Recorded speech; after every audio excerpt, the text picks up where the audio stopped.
Ya, proses pada saat penangkapan awalnya itu hanya 2 orang, ya, bersama-sama RE dengan ITY.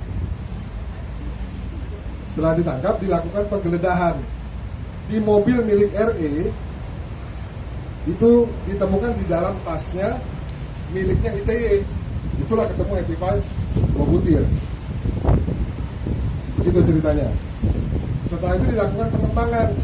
Dari mana ITY mendapatkan barangnya, siapa yang menyuplai kepada dia, itu dari DM atau DV.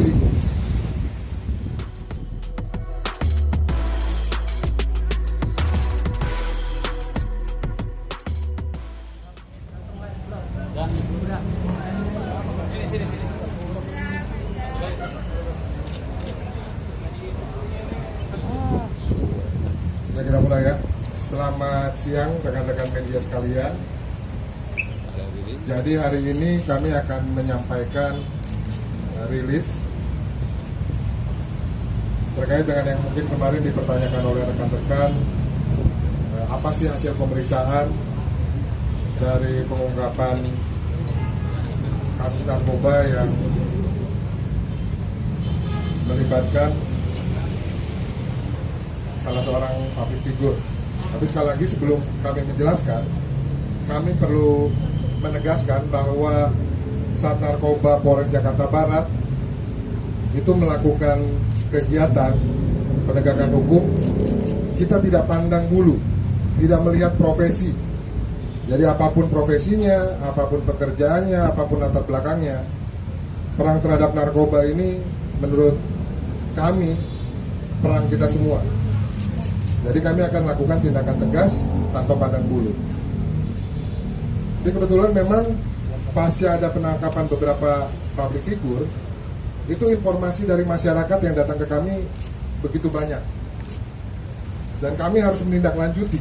Dan kami memang akan menindaklanjuti setiap laporan informasi yang diberikan masyarakat terkait penyalahgunaan narkoba. Jadi itu yang perlu kami tegaskan sebagai awal. Nah, masuk ke dalam case-nya. Jadi setelah mendengar laporan informasi dari masyarakat, unit 1 yang dipimpin AKP Arif itu menindaklanjuti informasi tersebut. Dan kemudian di lobi di sebuah gedung di daerah Setiabudi, Jakarta Selatan, di lobinya itu kita amankan 2 orang, inisialnya ITY dan RE. Pasca diamankan, kami lakukan penggeledahan. Di dalam mobil ditemukan ada 2 butir pil Happy Five. Kemudian dilanjutkan lagi diperiksa ke kos-kosannya. Itu ditemukan lagi ada 3 butir. Kami sebetulnya terus melakukan pengembangan. Dari situ didapati bahwa ITY mendapatkan barang-barang tersebut dari seseorang perempuan, inisialnya DM. Dan kemudian kita kejar, kita dapati juga dalam penggeledahan itu ini barang-barangnya. Jadi masih ada sekitar 37 butir pil Happy Five. Kami juga melakukan penggeledahan di kediaman saksi RE. Nah itu kami temukan ada Xanax yang masuk psikotropika golongan 4. Tapi ini masih kami lakukan pendalaman, sebetulnya barang ini milik siapa. Karena kami temukan itu bersamaan dengan obat-obatan yang merupakan milik mantan suaminya RE. Ya. Kalau dari hasil pemeriksaan cek urin untuk ITY positif psikotropika. Sementara untuk RE itu negatif. Tapi untuk memastikan, karena baru dari 1 metode pemeriksaan, hari ini RE kami arahkan untuk dibawa ke BNN untuk melakukan pemeriksaan rambut dan darah. Jadi sementara itu yang bisa kami sampaikan, nanti secara detail teknis yang memang boleh kami sampaikan akan dijelaskan oleh Kanit 1 AKP Arif. Silakan. Ya baik, mungkin hanya sedikit ya mengulas kembali. Memang benar pada hari Sabtu ya, pukul 23.00 ya, kami dari unit 1 Sat Narkoba Polres Metro Jakarta Barat ya, menindaklanjuti atas adanya informasi dari masyarakat terhadap penyalahgunaan narkoba. Ya, awalnya kita belum mengetahui ya secara detail dan pasti, ya, namun untuk merespon sebagai langkah penegakan hukum, kami mengambil tindakan. Ya, jadi pada pukul 23.00 pada hari Sabtu, kami mengambil tindakan hukum di wilayah sekitar wilayah Setiabudi ya, salah satu pergedungan. Di Setiabudi kami amankan 2 butir itu kami pada saat melakukan pemeriksaan di dalam unit mobil milik RE ya.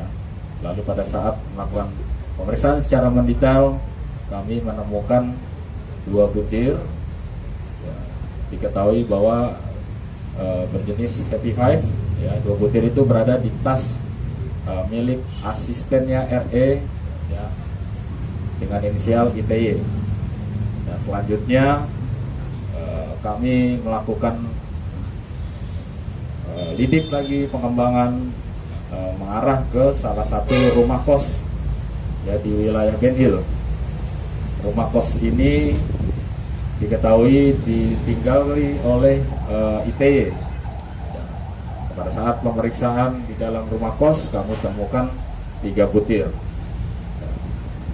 Terus kami melakukan analisa dan interogasi secara mendalam. Kami menemukan inisial DF ya, sebagai pemasok. Kami ulangi, sebagai pemasok daripada 5 butir Happy Five yang sudah kami amankan. Ya, lalu kami memeriksa data secara lengkap. Kami melakukan penggeledahan di salah satu apartemen di wilayah Gandaria, Kebayoran Baru, di mana apartemen tersebut dihuni hanya oleh saudari DF, dan di situ kami temukan 37 butir. Sampai pada hari ini tim terus melakukan pendalaman terhadap kasus ini. Ya, kami akan terus mengembangkan ya, baik dari mana barang-barang tersebut berasal lagi ya, kita akan coba terus gali. Nah, sementara untuk seluruh yang terlibat ya, kemarin sudah dilakukan pemeriksaan, dan untuk ITY dan DF sudah memenuhi syarat ya, sebagai atau dinaikkan statusnya sebagai tersangka ya. Sementara untuk saudari RE ya, kami masih melakukan kajian-kajian ya untuk menemukan atau untuk mensinkronkan ya data yang kami dapat untuk mengarah ke hal-hal selanjutnya ya. Sementara kita masih menunggu ya, baru saja RE kami arahkan untuk ke pemeriksaan rambut di BNN ya, selanjutnya masih menunggu hasil. Mungkin itu nanti perkembangan itu akan disampaikan kembali. Nah, mungkin itu saja dari saya. Terima kasih. Dibawa ke Lido. Dari barang Lagi mau ditanyakan? barang bukti yang sudah diamankan, ancaman hukumannya seperti apa, dan tersangka sendiri barang bukti yang sudah diamankan, ancaman hukumannya seperti apa? Jadi yang dikenakan untuk kedua orang yang kita sudah naikkan statusnya sebagai tersangka itu di pasal 60 dan pasal 62 Undang-Undang Psikotropika, Undang-Undang Nomor 5 Tahun 97. Itu ancaman hukumannya maksimal 15 tahun penjara. Ada lagi yang bertanyakan? Kan sampai Ririn akhirnya akan cek rambut, kan ada gejala apa lagi sih yang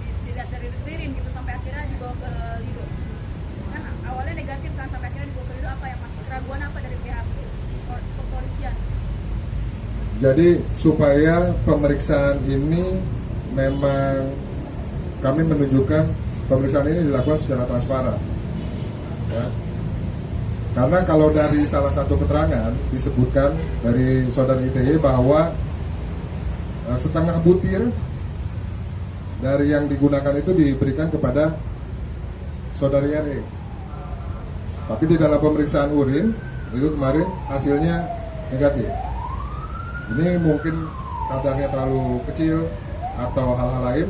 Maka itu untuk memastikannya apakah benar saudara RE ini menggunakan psikotropika atau tidak, itu kami adakan uji yang lain. Demikian, Pak. Ini masih dalam pemeriksaan kami. DF ini suka menjual narkoba ke golongan artis nggak? DF suka menjual narkoba ke Nah, ini masih didalami.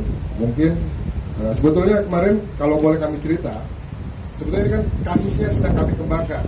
Tapi entah dari mana wartawan atau rekan-rekan media sudah mendengar informasi ini. Jadi memang waktu terekspos ini akan lebih sulit untuk penyidik melakukan pengembangan yang mendalam. Karena karakternya kasus narkoba itu melibatkan jaringan yang besar. Tapi kami mohon doanya, kami akan terus melakukan pengembangan kemana saja sebetulnya jalur peredaran narkoba ini. Jadi belum bisa kami simpulkan bahwa sebetulnya bukan DF ya, DV atau DN, bukan DF, DV atau DN itu kemana saja dia supply. Ini masih di dalam proses pemeriksaan dan kami juga masih akan mengembangkan dari siapa DV atau DN ini kemudian mendapatkan barang-barang tersebut.